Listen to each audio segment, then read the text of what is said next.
இப்ப எல்லாமே இவங்களுக்கு நம்ம சொல்றது என்னன்னா வேடிக்கை இருக்கு.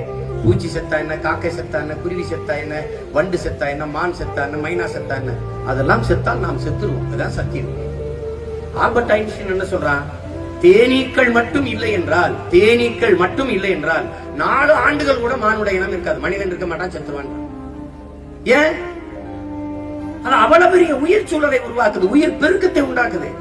அதுதான் பூக்கிறதை காய்க்க வைக்குது. இப்ப தேனீக்கள் செத்துக் கொண்டிருக்குது. காரணம் என்ன? காரணம் என்ன? நாம் நிலத்தில் போடுற உரம், நாம் பூச்சிக்கொல்லி என்று சிரிக்கிற மருந்து.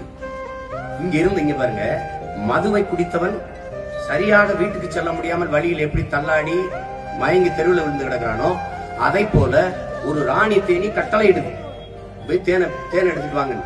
இது உணவுக்காக போய் பூக்களை தேடி போய் தேனீக்கள் போய் உட்கார்ந்து அந்த தேனை குடிக்குது.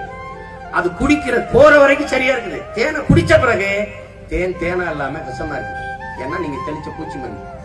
அது என்ன ஆயிருதுன்னா மயங்கி இருக்கு. மயக்க நிலையில தான் எங்கிருந்து கிளம்பி வந்தோம்ங்கிற வழியை மறந்து உடனே பாதை மாறி பல பக்கம் போய் விழுந்து செத்துரும்.